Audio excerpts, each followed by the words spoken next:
You see them pouring out loud and proud. The regular army. The regular army was there. Of Little Round Top. Hoping something's going to happen.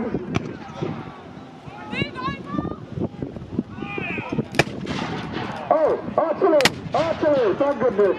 Now here are the Ohio artillery up on the base of Little Round Top. They will see the plight of our Union infantry, and now they start putting shells down upon our allies for the advanced slows, and they stop on the road. By a shot, a solid shell, great for punching through the side of somebody's ship or a fortification. Not much use against a rank and file of men, and it just kills two and carries on its merry way. They can fire a shell, which is basically a hollow ball. The hollow ball is fused, and when the guns fire, it lights the fuse. If you get the fuse length right, should explode nicely above your enemy, shower them with victory. They also have an ammunition type called canister, which is a 4-inch wide tin from the vector. But it looks to me like the US reserves have turned up. These are Pennsylvania reserves, and they have turned up just in time. The Ohio guns have stopped the attack, but now the September the 20th, 1862, it goes as such. About the division of Pennsylvania Reserve is plain but forcible language to men in the army.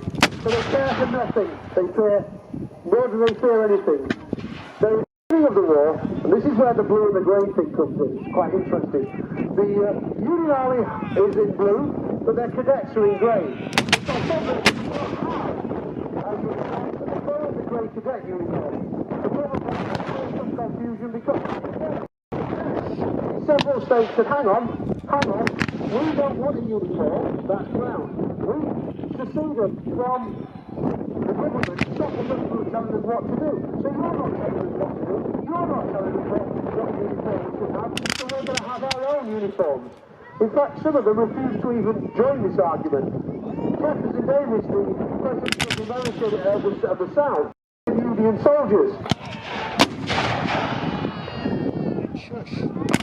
So when a volley goes up and gives a shout,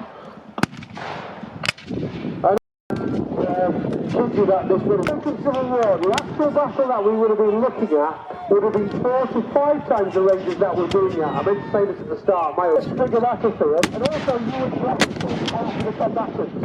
So any of these differences we're looking at here,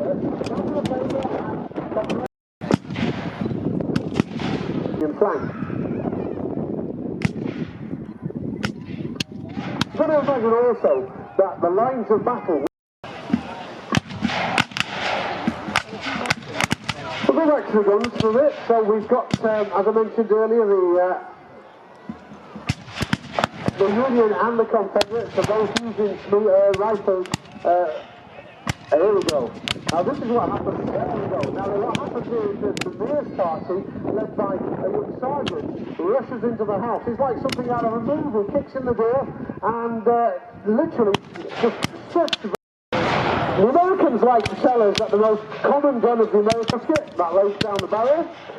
And what they fail to tell us is there's 2 models, there's 700,000 of each. The important point is these are, of course, percussion weapons. So because they're percussion weapons, they are using a little percussion cap on the back, not flintlocks. The invention of percussion caps is massively important. It was actually invented by a Wesleyan clergyman who wanted to shoot ducks. And flintlocks made a fizz bang and alerted the ducks.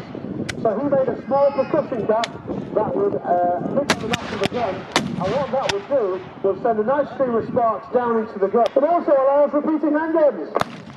So all of a sudden, we have the ability to have repeating handguns, what we now know as revolvers. This allows you 6 very usable shots of firepower. The problem is, we're still a muzzle loader.